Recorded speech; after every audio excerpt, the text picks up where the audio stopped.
3. धन्यवाद अध्यक्ष महोदय. लक्षवेधी क्रमांक 3 सॉरी वितरित केल्याप्रमाणे. धन्यवाद अध्यक्ष महोदय, आपण मला बोलण्याची संधी दिली. ह्या लक्षवेधीमध्ये उत्तरामध्ये महापालिकेची स्थापना जी आहे ती 7/7/2010 अशी दाखवलेली आहे, परंतु महापालिकेची स्थापना 3/7/2009 रोजी झालेली आहे. ती एक प्रिंटिंग मिस्टेक असेल.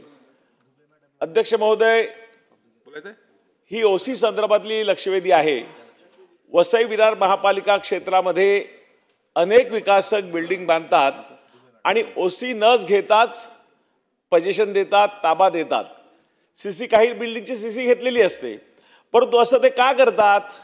कारण जो त्यांचा FSI मंजूर FSI असतो, जो मंजूर आराखडा असतो, प्लॅन असतो, त्याप्रमाणे ते बांधकाम करत नाहीत. FSI वाढवलेला असतो. त्याचप्रमाणे ज्या सुविधा द्यायला पाहिजेत रहिवाशांना त्या सुविधा देत नाहीत. म्हणून आपल्या आर्थिक फायद्यासाठी अशा प्रकारे ते बिल्डर ओसी न घेताच पोझिशन देतात. यामुळे रहिवाशांना काय त्रास होतो? तर रहिवाशांना जी सुरुवातीला घरपट्टी काही ठिकाणी रेग्युलर लागते, पण त्यानंतर जेव्हा महापालिकेच्या लक्षात येते तेव्हा याला शास्तीसह घरपट्टी लावण्यात येते. आता अधिकारी सांगतील की 500 स्क्वेअर फूट प्रति 600 स्क्वेअर फूट ती शास्ती लागत नाही, पण ही घरं मोठी आहेत, 600 पेक्षा जास्त आहेत, म्हणून त्यांना शास्तीसह घरपट्टी लागते. त्याचप्रमाणे त्यांना पाणी कनेक्शन देण्यात येत नाही.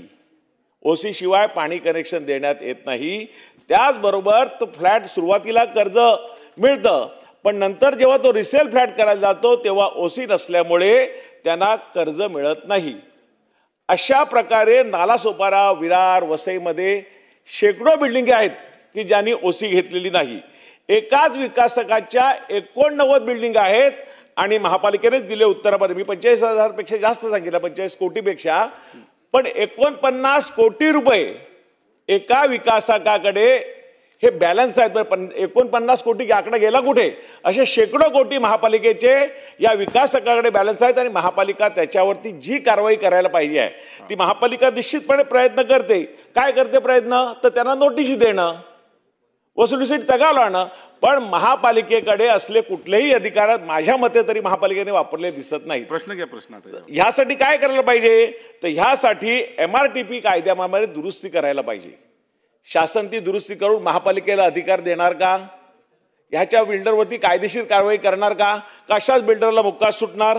त्याचबरोबर MRTP कायद्यामध्ये दुरुस्ती मी सांगितली ती करणे आणि अशा बिल्डिंगला ज्यांना ओसी नाही, की सुरुवातीच्या काळामध्ये आमच्या वसई विरारमध्ये पाणी नव्हतं, पण आता पाणी भरपूर आलं. राज्य सरकारने पाण्यासाठी पैसे दिले म्हणे MMRDनी, आणि केंद्र सरकारने अमृत योजना टप्पा 2 साठी पैसे दिले आहेत, त्यामुळे पाणी आता आलं आहे.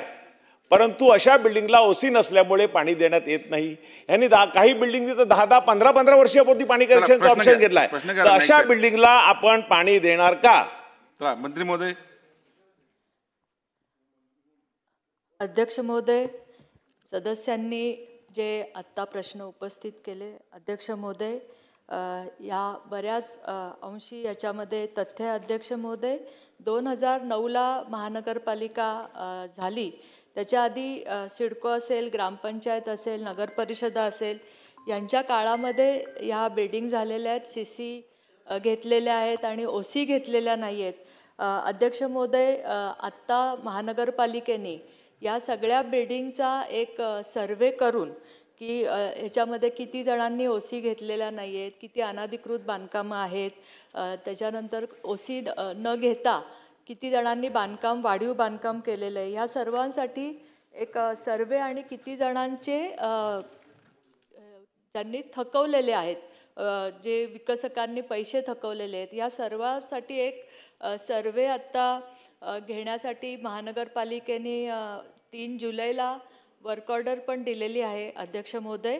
आणि 60% रेव्हेन्यू शेअरिंगवर, म्हणजे आपण पूर्ण या सगळ्या विकसकांकडनं त्यांनी जे थकवलेलं आहे महानगरपालिकेचं उत्पन्न ते वसूल करणं आणि त्याच्यावर त्याला 60% शेअरिंग देणं हे आहे. आणि त्याच्यामध्ये अध्यक्ष महोदय, जसं आत्ता सदस्यांनी विचारलं त्याप्रमाणे त्या विकसकांकडनं पैसे वसूल करण्यासाठी त्याच्या इतर मालमत्तेवर पण आपण बोजा चढवणार आहोत. त्याचप्रमाणे त्याच्या पुढचे प्लॅन जर महानगरपालिकेत आले तर ते प्लॅन तोपर्यंत पास केले जाणार नाही जोपर्यंत त्याची आधीची रक्कम वसूल होत नाही. त्याप्रमाणे अध्यक्ष महोदय, आपण महानगरपालिकेने ॲक्शन घेणं आता सुरू केलेलं आहे.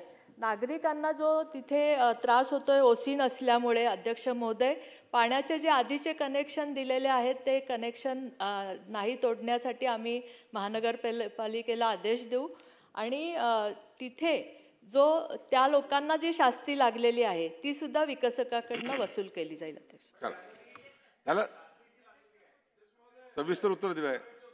बरं, यासाठी पॉइंटेड प्रश्न घ्या. बघा, अजून 4 लक्षवेधी घ्यायची. मॅडम, अशा बिल्डिंगला पाणी नवीन कनेक्शन देणार की नाही बोलायचं आहे. आज त्या लोकांना महापालिका पाणी असून सुद्धा पाणी देऊ शकत नाही. त्या लोकांना टँकरचं लाखोश रुपये खर्च करून पाणी, दूषित पाणी प्यावं लागतं. अशा लोकांना पाण्याची कनेक्शन तातडीने देणार की नाही? बस, अंतिम. अध्यक्ष महोदय, पाण्यापासून कोणाला वंचित ठेवणार नाही. आम्ही तपासून बघू. मूर्ती भाई, हो देतो.